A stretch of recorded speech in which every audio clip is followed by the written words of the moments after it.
Oi, Ju. Oi, Gabi. Oi, Cacá. Gente, tô muito animada. Oi, mãe. Oi, Dalva. A tia da Manô. Gente, estou muito feliz. Vou esperar um pouco. Tô animada. Muito ansiosa. Oi, Flávia.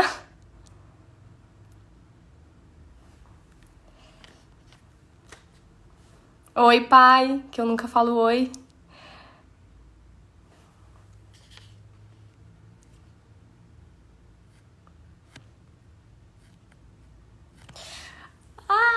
Vou esperar mais um pouco.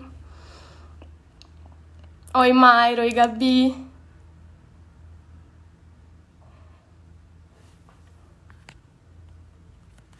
Gente, vou esperar mais um minuto, só pra... Enfim.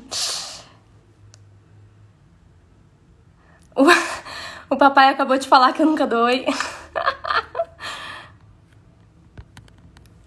Agora eu dei, pai. Cata! Antônio, que sempre assiste minhas lives, tá aqui. Nando.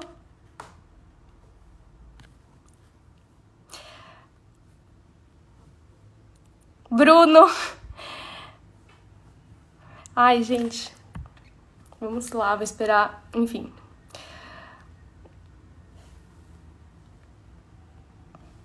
Bom, gente, vou começar a falar. Tem muitas coisas. Tô até aqui com a minha cola.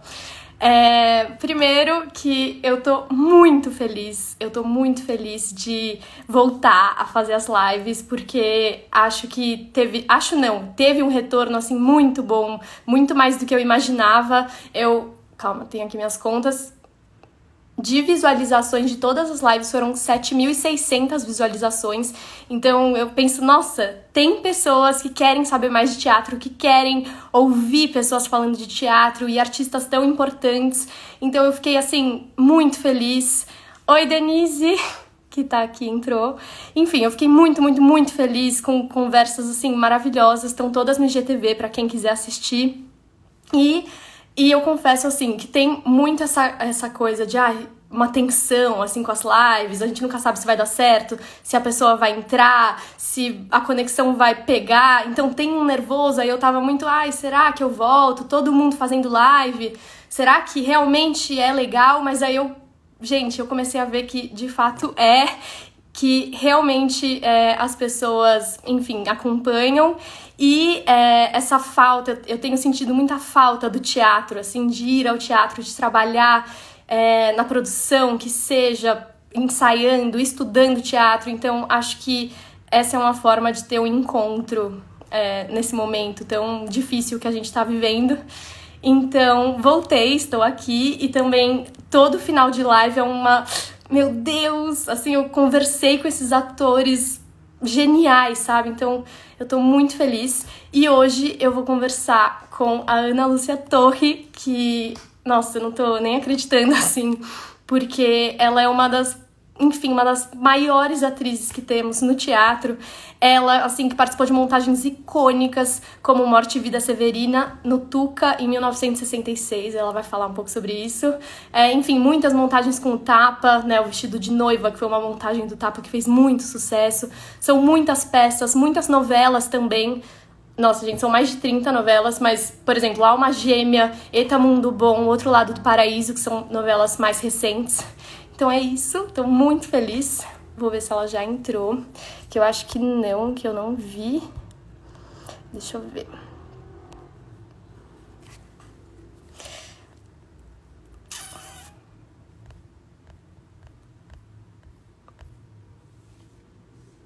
Ainda não.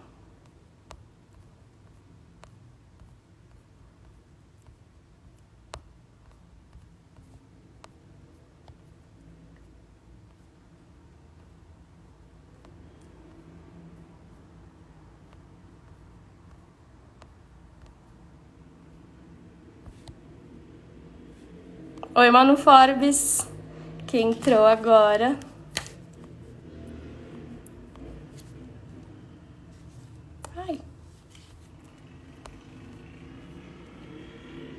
Bom, gente, qualquer coisa eu vou ligar pra ela para ver o que está acontecendo.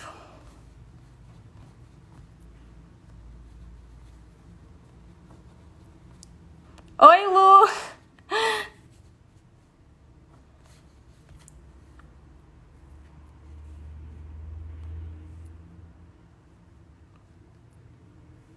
Gente, eu vou mandar um WhatsApp pra ela. Minha irmã acabou de mandar aqui. Manda um WhatsApp. Vou mandar para perguntar. Só um minuto.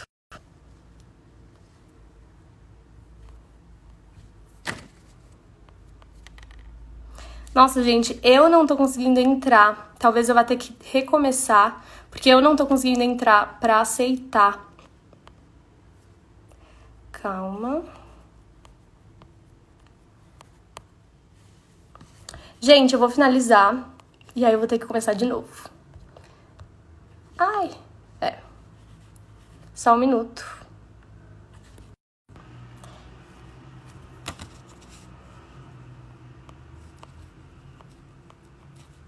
Gente, eu vou finalizar mesmo porque a Ana acabou de mandar que ela não está vendo o infoteatro.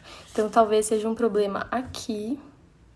Ai, calma, ela entrou agora, só que acho que eu não tô conseguindo abrir.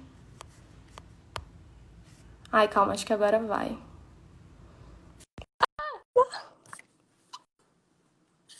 Vamos ver. Foi. Oi! Demorou. Tudo bem? Demorou. Demorou, mas deu. Deu. O importante é que deu. Você tá me ouvindo direito? Tô. E você? Tá? Tá perfeito. Então, Nossa, eu tô. Gente, sério, eu tô muito feliz. Tô muito feliz de você ter topado conversar comigo. E eu acho, nossa, é uma oportunidade. Eu te falei isso, mas é uma oportunidade enorme para todos os jovens que gostam de teatro, que querem ser atores. Então, sério, muito obrigada. Muito obrigada obrigada eu por essa por essa oportunidade. oportunidade, viu? Muito bom. Tô muito feliz.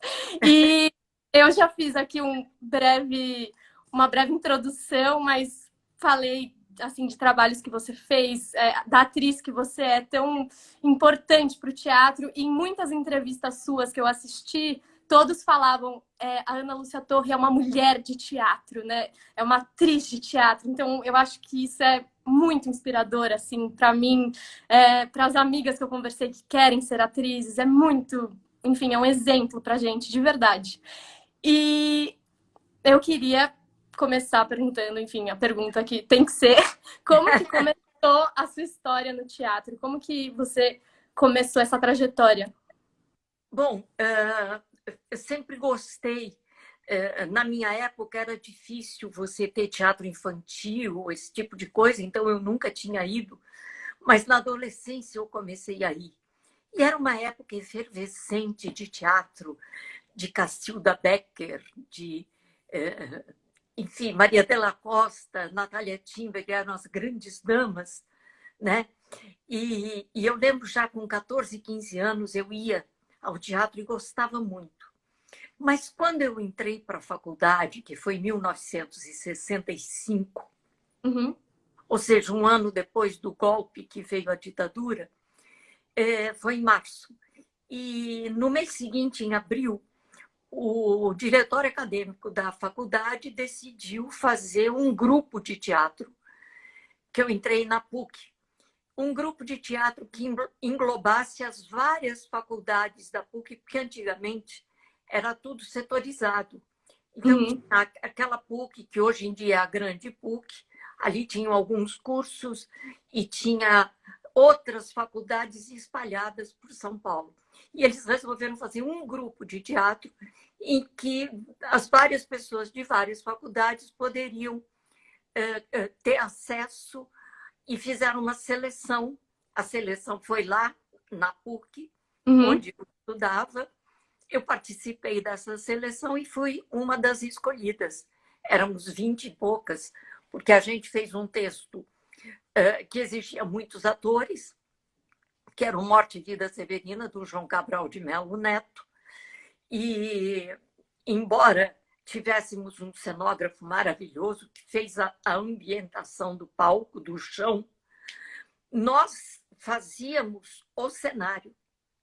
Eram os atores que faziam os blocos de casas, eram os atores que faziam o canavial, que com o vento balançava de um lado do outro. Enfim, era um espetáculo belíssimo, que foi uma obra-prima, eu acho, do teatro brasileiro, está nos anais do teatro brasileiro. Uhum. E eu comecei com isso, com esse estouro que foi essa peça, que a gente ficou com ela 3 anos, fazendo o espetáculo, só que só sexta, sábado e domingo. Por quê? Éramos todos estudantes e de segunda a Uhum. sexta tínhamos que estudar. Qual Então, faculdade você fazia? eu fazia ciências sociais, mas Uhum. tinha gente de ciências sociais, filosofia, direito, enfim, uma série de pessoas, né? E de outras faculdades que se agregaram a nós. E Não, foi... eu faço direito na PUC também. Ah, é? Tô no 5º ano agora. E, assim, é muito pouco falado. O Tuca, né, lá do lado, assim, É. super teatro, com tanta história. E é muito pouco comentado, assim, o teatro não tem um papel, sabe, na vida universitária mais, eu sinto. Eu sinto, não, eu vejo, né, assim, meus amigos não têm um interesse sobre teatro, não tem movimentos fortes, assim, nas universidades em relação ao teatro. Você, os estudantes na sua época tinham assim esse engajamento? Como que era o teatro dentro da universidade? Bom, a gente, primeiro, um detalhe, fomos nós que estreamos Uhum. o teatro físico. Ele começou com a nossa estreia, ele foi inaugurado com a nossa estreia. Claro que houve um movimento enorme na época, não só da PUC, mas de outras faculdades com relação ao Tuca. Depois do Tuca, foram criados mais 2 grupos de teatro também muito interessantes, mas tinha mais interesse. Agora, inclusive, tinha interesse do corpo docente, porque nós pedimos ajuda de vários professores enquanto fazíamos a peça. Então, professores de história que vieram nos contar coisas sobre a colonização, sobre o colonialismo nordestino, sobre os barões, né? O professor de geografia que veio nos mostrar como era o terreno nas várias regiões em que a peça ia pelas quais a peça ia passando, então, porque nós andávamos descalços, então Uhum. nós tínhamos que ter a sensação de onde é que tinha mato, onde é que tinha só pedra, onde é que tinha só terra seca, qual era o efeito que aquilo provocava no andar das pessoas. O pessoal de corpo veio nos ajudar para trabalhar também nessa parte corporal. Então, nós englobamos várias pessoas com professores da faculdade que nos ajudaram muito no trabalho de construção desse espetáculo. Então, tinha um movimento dentro da PUC muito grande, mas como foi um sucesso estrondoso, por vários motivos, então outras faculdades vinham até nós, porque nós passamos a ser como que porta-vozes contra a ditadura daquele momento. Uhum. Então, era nós falando sobre os nordestinos que tinham que largar suas terras para vir procurar sobrevivência no sul, porque senão lá eles morreriam. Nós falávamos da fome, da seca, da falta de estrutura do Nordeste, e isso provocou esse turbulhão na população. Nós Uhum. fazíamos 4 espetáculos por semana, sexta, sábado e 2 no domingo, e nessa época o Tuca tinha o balcão, que era enorme, o teatro comportava 1.100 pessoas, e nós estávamos sempre lotados. Então, foi uma comoção para a cidade e depois para alguns lugares onde a gente viajou. No Rio Uhum. de Janeiro também foi um estouro, porque já tinha uma fama que precedia, nós tínhamos ido para a França, para o Festival Internacional de Teatro Universitário, e ganhamos o primeiro prêmio entre 21 países. Nossa! Então, foi tudo. Foi um momento de consagração, assim. Então, foi aí que eu comecei. Meu Deus! Sim, já deve ter sido Nossa, deve ter sido incrível. Foi. E tem muito essa... hoje em dia, né, assim, conversando com o pessoal que eu faço teatro, da minha idade, a gente fica, nossa, é muito difícil hoje fazer teatro pela educação, pelo nosso governo, por conta das leis de incentivo, tá tudo muito difícil, os teatros são muito caros. Só que, ao mesmo tempo, por exemplo, conversando com o Eduardo Tolentino, Sim. diretor do Grupo Tapa, ele fala, gente, eu comecei a fazer teatro, eu fazia teatro na ditadura, assim. Como que você vê, assim, isso? Primeiro, como foi a sua experiência, né, de ter feito teatro no auge, né, da ditadura militar? E como você vê as dificuldades de hoje para fazer teatro? Bom, fazer teatro naquela época era bastante difícil por um problema de censura, que era uma coisa, e por um problema também de muita perseguição policial que a gente tinha, né? Então, muitas vezes a gente entrava em cena com medo, sem saber se o espetáculo ia terminar ou não, né? Porque também tinham vários grupos de direita que perderam o rumo com a nossa explosão e com a nossa repercussão, e nós também, eles nos faziam sentir bastante ameaçados, porque incomodava muito, né? Mas essa época do Tuca foi a época, talvez, que em São Paulo e no Brasil, imagino, claro, mas eu estou falando especificamente de onde eu estava, foi a época de maior ebulição cultural que eu jamais imaginei estar dentro dela. Cinema foi uma loucura, teatro era uma loucura, dança, grupos incríveis começando a se formar, música estourando, festivais de canção e etc. e tal, espetáculos de poetas que iam para o meio da rua ou para teatro para declamar suas poesias. Era tudo. Então, a população começou a ter o hábito de frequentar aquilo com muita assiduidade. Fazia parte da vida da gente. Por outro lado, a televisão, na época, não tinha o tamanho que ela tem. Nós tínhamos 3 ou 4 canais de televisão. Nós não tínhamos a internet, né? Imagina. Computadores eram aqueles que ocupavam salas inteiras de um edifício com as máquinas. Nós tínhamos esses canais de televisão bem restritos. Nós não tínhamos as facilidades que nos proporciona hoje o celular e o tablet enfim, a internet. Então, a vida era muito essa de ir ao teatro. Tanto que eu, no início da minha carreira profissional, que aconteceu bem depois, aconteceu 8, 9 anos depois que eu comecei no profissional, eu ainda cheguei a fazer 9 sessões por semana. Eu fazia terça, quarta, quinta, sexta, sábado, domingo.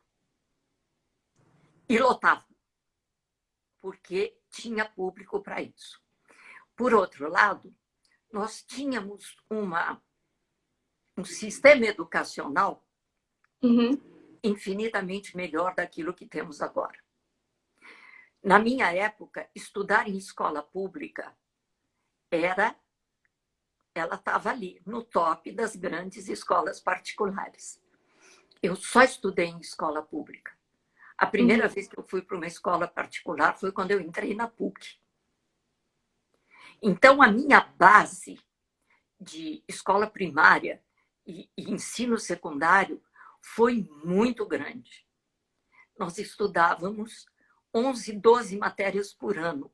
E as matérias eram muito bem dadas por professores muito gabaritados que recebiam salários condizentes com a função que eles exercem. Porque o professor é a base de uma sociedade. Agora, se o professor, como o de hoje, vai dar aula num período e no outro período ele chega em casa, a mulher tem que fazer doce, comidinha para vender para fora e o homem tem que fazer dirigir Uber, porque senão ele não sustenta a família, o que você pode pretender? Por mais você vê que efetivamente nós temos hoje em dia professores que são dedicados, que inventam caminhos e conseguem que suas turmas sejam aprimoradas. Mas é muito difícil. O professor não tem a tranquilidade de chegar em casa, se dedicar a corrigir provas e a preparar a sua aula do dia seguinte, porque ele tem que sobreviver. E com salário de professor ele não sobrevive. Então, veja as diferenças dos anos 60 para agora. E se você pensar, é muito pouco tempo histórico para nós termos decaído tanto em termos educacionais. Exatamente. Claro que hoje tudo reflete. Você não tem um incentivo das escolas para levar os alunos ao teatro. Por quê? Porque as pessoas que fazem a escola também não foram preparadas para ir ao teatro. Elas também não foram a teatro. Então, não é porque não querem, é porque não sabem, né? E hoje em dia você tem muito mais teatros gratuitos do que você tinha antigamente.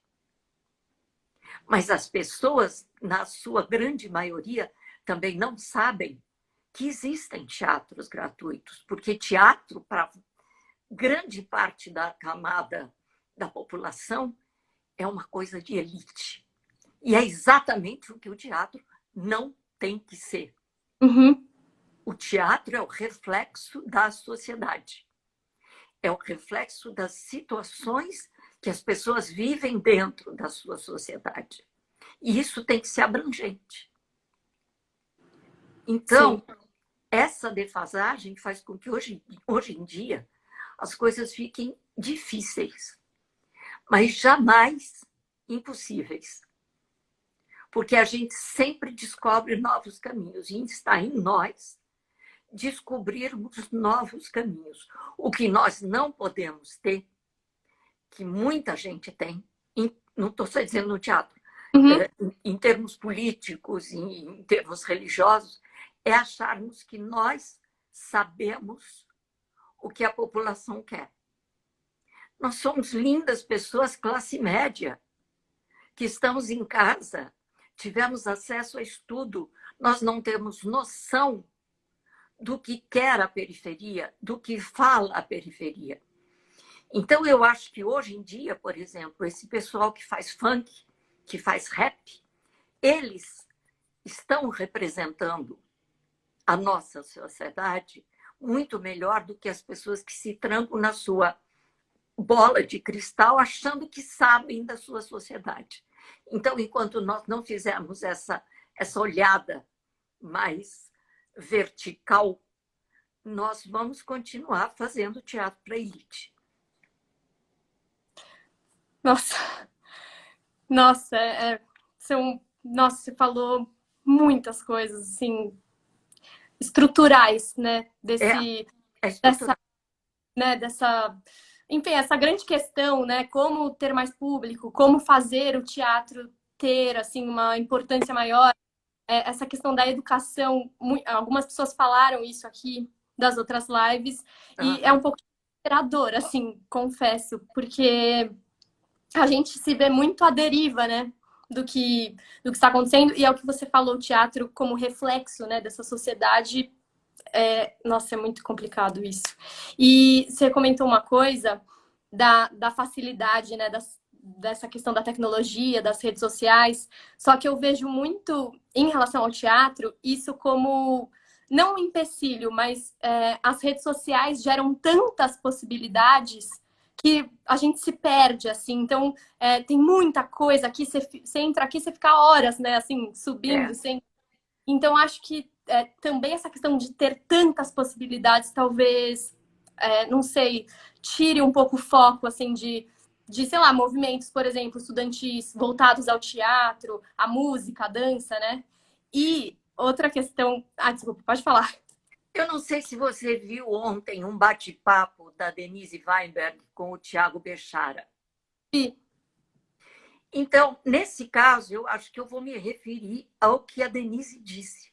Tem tanta coisa hoje, tem tanta coisa na internet, tem tanta coisa, tem tanta gente fazendo monólogos e lives e não sei o quê, que a gente corre o risco de entrar numa ego trip muito grande. Eu acho um texto que eu acho que vai ser legal, eu vou lá e leio. uhum, E a gente tem visto coisa muito boa, mas a gente tem visto muito coisa ruim. E fica todo mundo feliz. Olha que maravilha, bate palma, eu fiz. Essa ego trip é o que há de pior para o ator. O ator não está lá para se mostrar. O ator está lá para mostrar aquele personagem, aquela personalidade que pode estar retratando aquilo que você, espectador, é. Então, se eu não vejo aquele personagem, se eu não vou esmiuçar aquele personagem, não vou descobrir de onde ele veio, que origem, que outras, por onde ele pode ter passado para chegar naquele estado em que ele me foi apresentado como texto, como uhum, personagem, eu vou ser eu falando um texto que vai ficar um blá blá blá, porque a minha intenção não está lá. Não está lá. É aquilo que a gente sempre comenta do representar e do atuar. Representar, você vai lá e olha, eu vou fazer uma coisa engraçada. E agora eu vou representar uma mulher que está doente, chata, caída na cama. O atuar é você ser aquela pessoa que está doente, é você ser aquela pessoa que está explodindo de alegria. Porque se você não é, o público não te percebe sendo. Ele vai ouvir um texto que vai, no meio do texto, ele vai dizer, gente, que coisa chata, como é que era mesmo? Né? Então, uhum, essa egotrip que a internet pode, não só, o teatro também pode levar isso, claro. evidentemente, mas essa facilidade da internet. Olha, amanhã eu vou falar um texto, vou lá, procuro e falo. Essa facilidade é que eu acho que a gente tem que estar muito atenta a ela e repensar, e Uhum, pesquisar, e aprofundar para depois fazer. sim. O Eduardo Tolentino até comentou que a Clara, ele dirigiu uma live da Clara aqui, eu não lembro se foi no Sesc, enfim. E ele falou que incomodou muito ele as pessoas comentando durante a peça, maravilhosa, linda, É, porque Deus, as pessoas não estavam ouvindo o não, texto, elas estavam interessadas nisso, elas estavam querendo falar que elas estão lá e dar apoio. Então é o que, nossa, exatamente o que você falou, vira essa questão do ego, claro que o teatro também pode proporcionar, mas aqui é muito latente isso, né? Essa. e do ego do espectador também, porque ele precisa Sim, mostrar ao vivo que ele está lá. De sim. repente, você está vendo se você consegue seguir, eu não consigo, porque eu estou falando com você. Mas se você consegue seguir, dali a pouco aquela pessoa saiu. Uhum, Mas ela uhum, consta. Não, ela consta que ela esteve. Ela sim. bateu, ela bateu o ponto. Esse funcionário público que bate ponto não interessa a ninguém. O ator não pode ser um funcionário público que bate ponto e nem o espectador. Ambos têm que ser da melhor qualidade do funcionalismo público. Aquele funcionalismo público que faz a máquina funcionar e que gera novas perspectivas. Nossa, exatamente. Eu ia te falar aquela hora que eu até te cortei, que ouvindo você dizer do público, né? Talvez fosse para o público também um ato político ir ao teatro, né? Não só Sim, para os atores, mas assim, o público consumir. Não, consumir é uma sim, péssima sim, expressão, entendo. mas ir ao teatro, ler, era um ir contra aquele momento político, né? Era se. Exatamente. Né? Exatamente. Eu acho que falta muito isso, assim, da gente começar a se posicionar. Claro, com pensamento por trás, né? Não adianta também só Lógico. falar, mas se colocar, questionar, né? Nossa, difícil. Mas eu acho que é um movimento que a gente vai ter que reconstruir, sabe? Sim, Porque sim. essa coisa assim, o teatro vai se reinventar. Eu não sei se seria este o termo. A gente Uhum, vai reinventar a vida. Não, a gente vai ter que construir uma coisa nova, que não é reinventar, é achar um caminho novo. uhum. Quais as possibilidades dentro da arte, dentro da sociedade, nessa nova época que virá? Porque a pandemia não veio, não está aqui assim para passar incólume, pelo menos eu acho. Sim.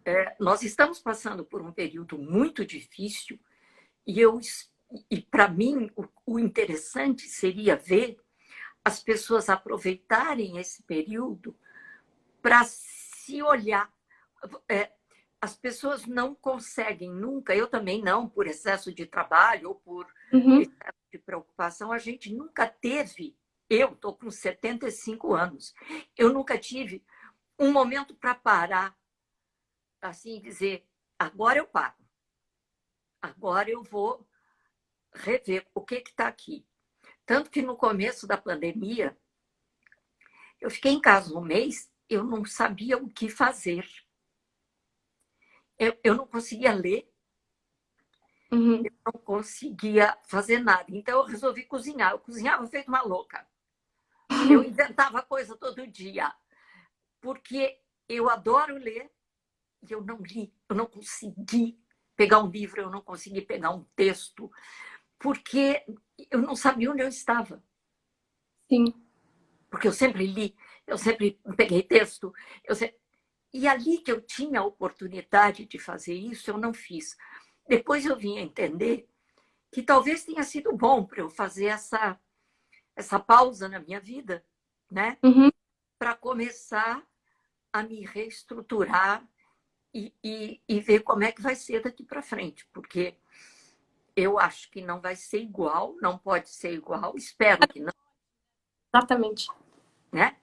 Eu sei que quando terminar isso tudo, já está acontecendo, as pessoas vão para a rua feito umas loucas porque não aguentam mais, e o nível de contaminados começou a subir novamente. Então, eu acho que a gente ainda vai ficar nessa coisa por um bom tempo, ou até que todos se contaminem, aí pronto, vamos embora, o que é um horror, mas eu acho que a gente, como artista e como ser humano que está conseguindo entender todo esse processo louco mundial que está acontecendo, nós temos que assumir uma posição, não é sair com bandeira pela rua, não é isso, Uhum. mas no nosso dia a dia encontrarmos uma forma mais pacífica de viver social, Sim. porque nós estamos numa fase, um pouco antes de vir essa pandemia, ainda estamos numa fase de radicalismo social. O radicalismo social só leva a profundas cisões, né? Profundas cisões. Qualquer radical em qualquer setor só causa dano. E eu acho que nós estávamos nesse minuto, nesse momento, nós no Brasil, num radicalismo político Sim. muito danoso a todos nós, muito danoso, porque nem um lado escutava o outro e nem o outro lado escutava um. E eu acho que tanto em política, quanto em religião, quanto em qualquer outro aspecto da sociedade, você pode ter oponente, mas o oponente nunca, para mim, significou inimigo. A não ser, evidentemente, que o inimigo venha com arma, com sei lá o quê, aí eu vou ter que me recolher, né? Sim. Que não é o caso ainda. E eu espero que nunca chegue, porque eu já passei por isso e eu não quero que ninguém passe, né? Sim. Então, acho que eu voei, né, na história. Tô aqui só, nossa, sim. Eu também me perco às vezes, eu esqueço de perguntar as coisas. Vai lá, fala. Vamos para a próxima aqui, que eu tô cheia de perguntas. Eu queria. Você até comentou, agora vamos falar de uma coisa boa. Você até comentou que você teve esse período, né? Depois do Morte e Vida Severina, você teve um período e depois você ingressou no teatro profissional, enfim. Você viajou, né, para o exterior. Como que foi isso? Você viajou para estudar teatro? Não.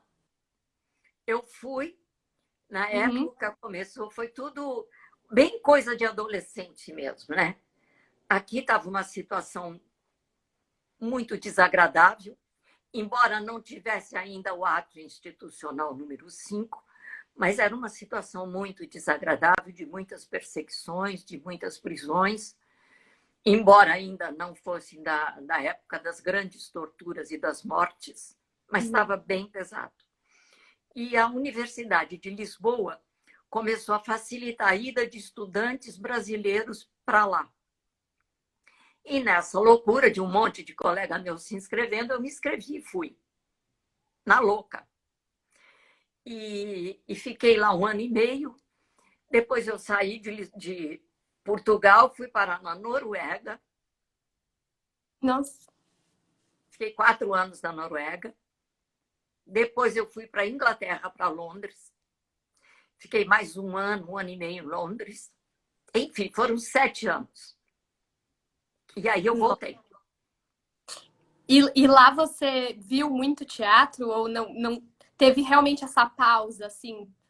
Eu vi algum teatro, eu não vi muito. Na Noruega era bastante difícil para mim, para ver teatro logo que eu cheguei, mas fui ver algumas coisas, não muitas. Na Inglaterra eu fui mais. E em Portugal vi algumas coisas também interessantes. Enfim, mas Eu... quando eu voltei, Uhum. eu estava completamente afastada de qualquer pessoa, porque foram 7 anos fora. Esse é o grande problema de quem sai, né? Que eu estava na efervescência do teatro. Tinha teatro oficina, teatro de arena, que era uma loucura, uma loucura. E eu cheguei sem ninguém. Eu conhecia um diretor de teatro que tinha. Eu encontrei na Europa, que ele já era diretor de teatro aqui. Ele foi para a Europa para fazer mestrado, doutorado, Uhum. e eu encontrei com ele 2 ou 3 vezes. Quando eu voltei, ele era o diretor de teatro, que é Celso Nunes, fez peças deslumbrantes. Eu fui morar direto, eu sou de São Paulo, eu fui morar no Rio, e vim Uhum. muito a São Paulo. E quando eu chegava em São Paulo, eu ligava para o Celso. E sempre a gente saía e sempre a gente ia a teatro. E ele estava fazendo um espetáculo de enorme sucesso aqui em São Paulo, que era o Ecos, do Peter Sheffer. E um dia eu estava no Rio trabalhando, imagina, secretária de uma empresa. E ele me ligou e falou: tô indo para aí, vamos jantar amanhã? Eu falei: vamos. Aí vamos jantar. E aí ele falou: olha, tô trazendo a peça para o Rio e vou fazer elenco novo aqui. E me convidou para fazer. E na época eu ganhava nessa empresa em que eu era secretária, eram cruzeiros ainda. Eu Uhum. ganhava 6.500 cruzeiros. E o Celso me contratou por 2.500 e eu fui na hora. É muito louco isso, né? Nossa, sim. E aí eu comecei no teatro profissional com outro estouro de público, que foi o Ecos. Foi aí que eu fazia 9 sessões por semana e as 9 sessões lotadas. Aí começou a minha carreira profissional e estou aqui. Isso foi em 60, não, já nem 76. Nossa. Nossa, que máximo, né? Ter, assim, dois grandes Uma começos. loucura, uma loucura. Nossa, animal. Os dois, as duas estreias, que eu considero duas estreias, estrondosas. Nossa, sim. Eu fiz essa pergunta, né, de viajar, porque eu até conversei com o André Garoli esses dias sobre isso. Sim, Me dá muito uma vontade, assim, de estudar teatro fora, não sei, de ver o que está.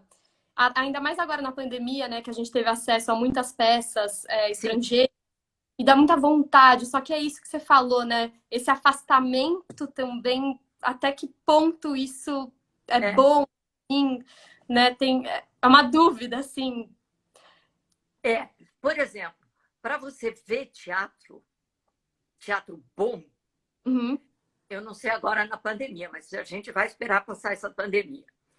Você pode ir, por exemplo, e passar, se tiver condições, evidentemente, passar 15 dias em Buenos Aires e ver teatro de segunda a segunda da melhor qualidade. sim. Todos os estilos, desde aquele chamado teatrão, né?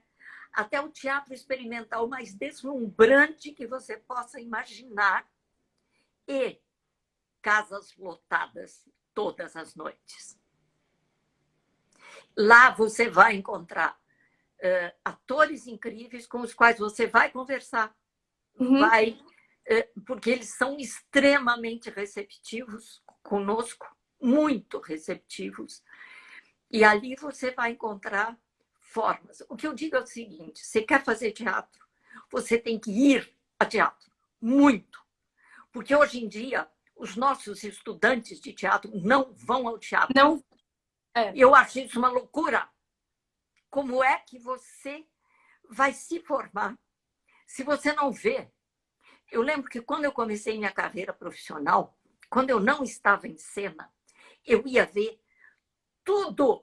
Até tem uma salinha lá no bairro da Casa Verde que está tendo um espetáculo que é legal. Lá ia eu para a salinha no bairro da Casa Verde para ver.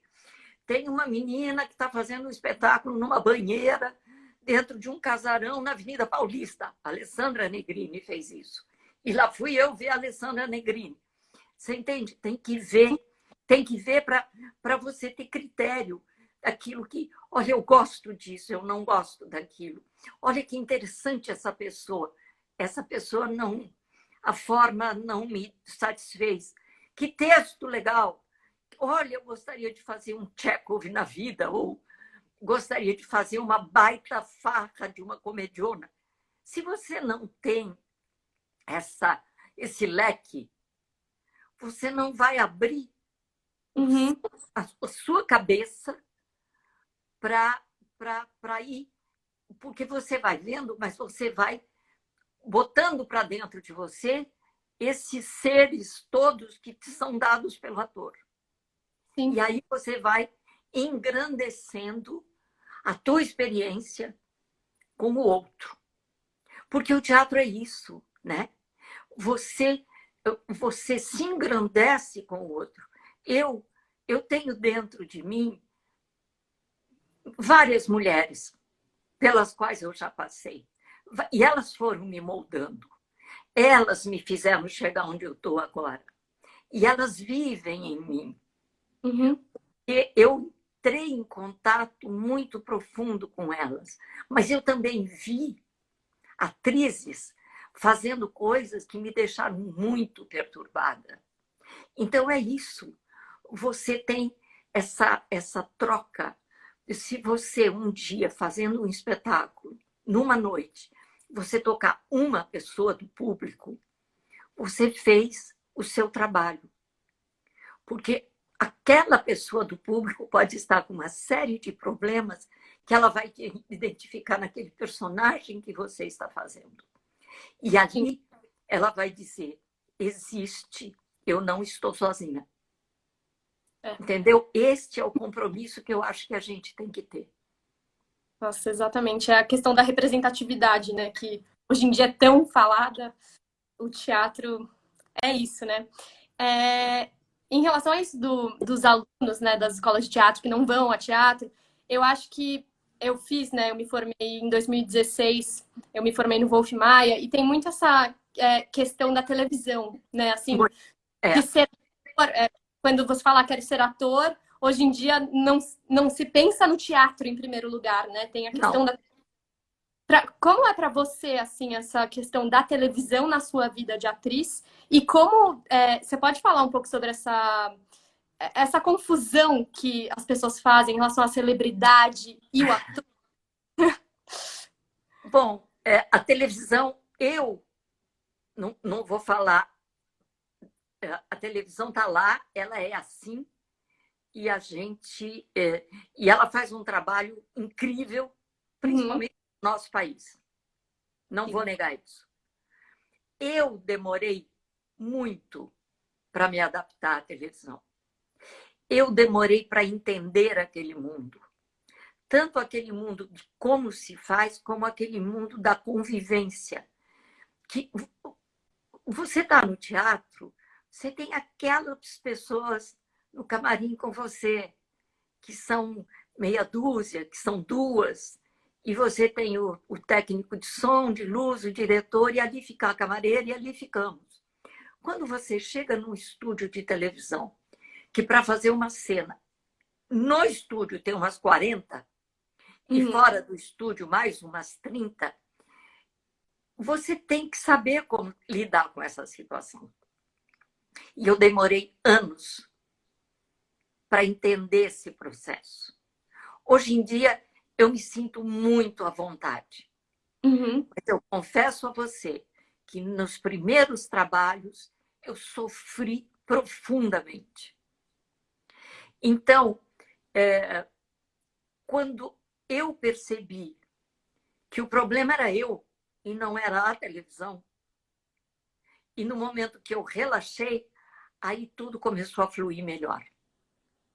Então, eu acho que, porque eu também venho de uma geração que, quando a televisão começou a explodir, eu estou falando de geração de teatro, uhum, quando a televisão começou a explodir, você era chamado para fazer televisão. Eu demorei anos para ser chamada, mas você era chamado para fazer televisão e os seus colegas diziam: televisão nunca, eu não me vendo para televisão. Como um artigo de baixíssima qualidade e de menosprezo. uhum, Eu acho que em arte, quando você se dedica e você faz com empenho, não tem nenhum lugar que é menor ou maior que o outro. Tem aquele lugar onde você gosta mais de estar do que o outro. Mas você pode circular por todos eles com tranquilidade, entendeu? Eu sou cria de teatro, porque na minha época era o teatro o que vigia, né? uhum, O que estava lá para se fazer. Eu sou cria do teatro e o lugar onde eu me sinto melhor na minha vida, melhor, às vezes até melhor do que na minha casa, é no palco. Mas hoje em dia eu também me sinto bem na televisão, me sinto maravilhosa no cinema. Então, eu acho que a maturidade me deu essa compreensão de entender o que é uma coisa, o que é outra e o que é outra, e transitar bem uhum, por esses canais todos. sim.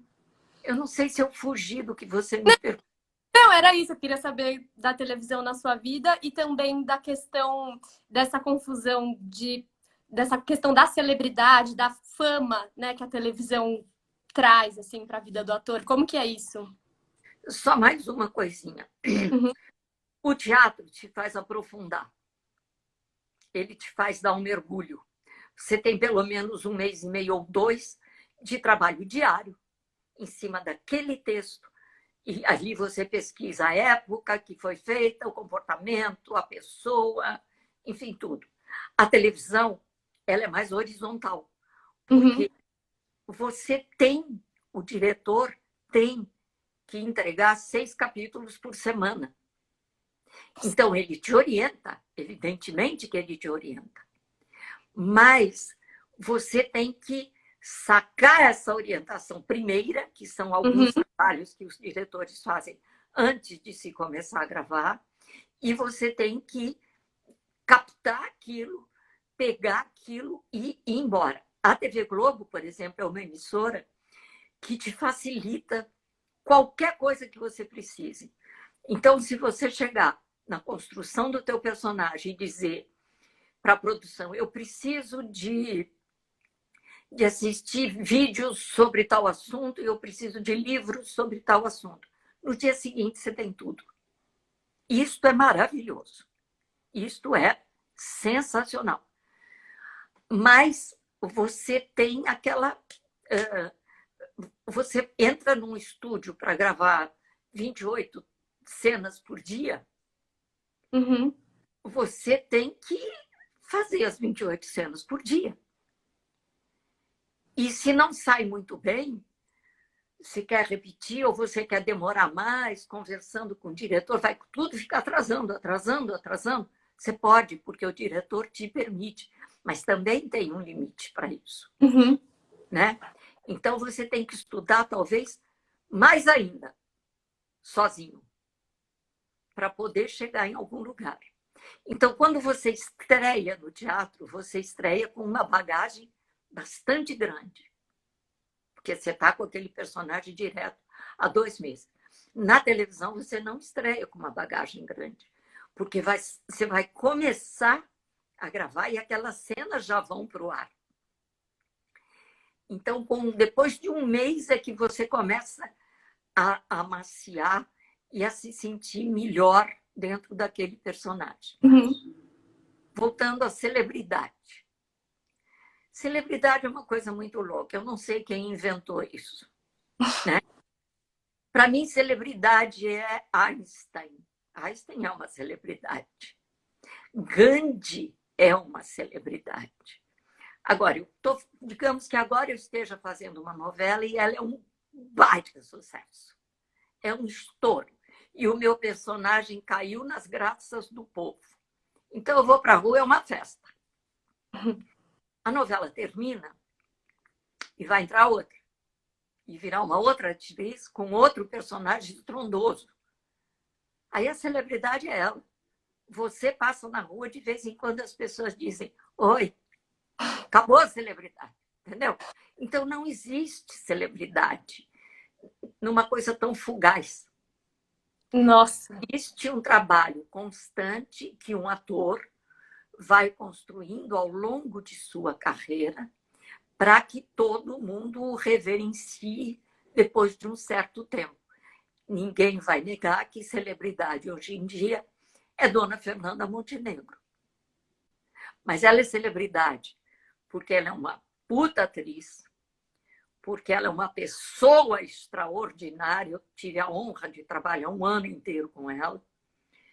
Porque ela é uma pessoa socialmente incorporada, porque ela é politicamente perfeita nas suas posições. Então, isto é uma celebridade. É uma pessoa que você diz: esta pessoa veio e faz parte da nossa sociedade. Sim. Agora, um pequeno sucesso na televisão sobe e desce com a mesma velocidade. Às vezes desce mais rápido do que sobe. Nossa. Ana, a gente tem 5 minutos, porque, enfim, passa muito rápido. Mentira! Juro!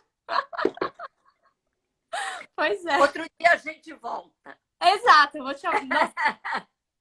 Tá marcado já. Mas, para finalizar, eu queria te perguntar uma pergunta que agora eu quero fazer, assim, para todo mundo.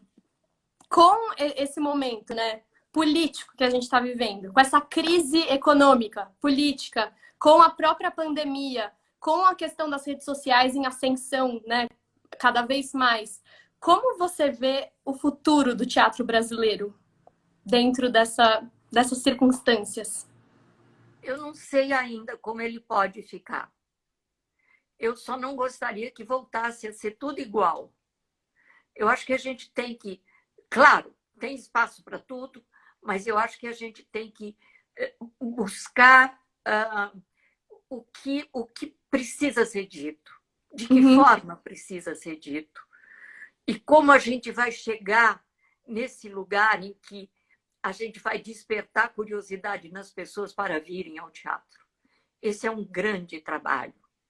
Com relação a esse movimento todo atual, que eu já disse que é uma loucura você viver num país tão radicalizado como o nosso, me dá uma imensa pena, uma tristeza profunda de ver o nosso país, que é tão maravilhoso, é tão grande, com uma pluralidade racial absurda. Não estou dizendo que nós não tenhamos problemas raciais. Temos enormes, né? Nós somos um povo escravagista e continuamos até hoje. Mas a pluralidade de nações que vieram para cá e nos formaram, saber que hoje em dia nós somos estigmatizados pela maioria do mundo que não nos permite entrar nos seus países. As barreiras desses países foram fechadas para nós por conta de autoridades que não souberam lidar com uma crise sanitária. Um país que é um dos segundo ou terceiro maior país com número de infectados e que faz 2 meses que não tem um ministro da saúde. Então, o que é isto? Nós temos que repensar tudo. Nós temos que repensar tudo. Um país que fundamentalmente, e não estou falando agora desse presidente, estou falando da história, todos que passaram, um país que nunca pensou na educação do seu povo, não vai para frente. Porque você vê Europa e Estados Unidos, inclusive, que é a grande economia mundial, o que se reverencia lá é a cultura, porque é a cultura que faz um país. E a educação que faz um país. Então, nós vamos sempre andar para trás, enquanto nós não tivermos um governo que incentive a cultura. Mas não é um governo. É um governo que comece e 10 que continuem, para a gente continuar a levantar. Isso vai trazer público. Isso vai fazer com que o nosso país gere riqueza. Isso vai fazer como, por exemplo, países como o Vietnã do Norte, que ficaram arrasados, destruídos, com uma guerra horrorosa, insana, que eles foi uma das coisas piores que eu já vi na minha vida e que já li em história, só que essa eu vivi porque foi da minha época. Durante toda a guerra, os subterrâneos do Vietnã inteiro eram escolas do primário até a universidade. Então, a gente aqui, porque tem um feriado maior, não tem aula. A gente aqui, porque morre o Zé Benedito, não tem aula. Tudo aqui, sabe? Sim. Então, não existe país que não tenha como base a sua educação e a sua saúde e a sua cultura. Porque sem a educação e a cultura você não tem saúde, você não tem desenvolvimento econômico, desenvolvimento científico e, portanto, a sua economia será sempre uma patinada. Exato. Ana, a gente tem 30 segundos. Beijo.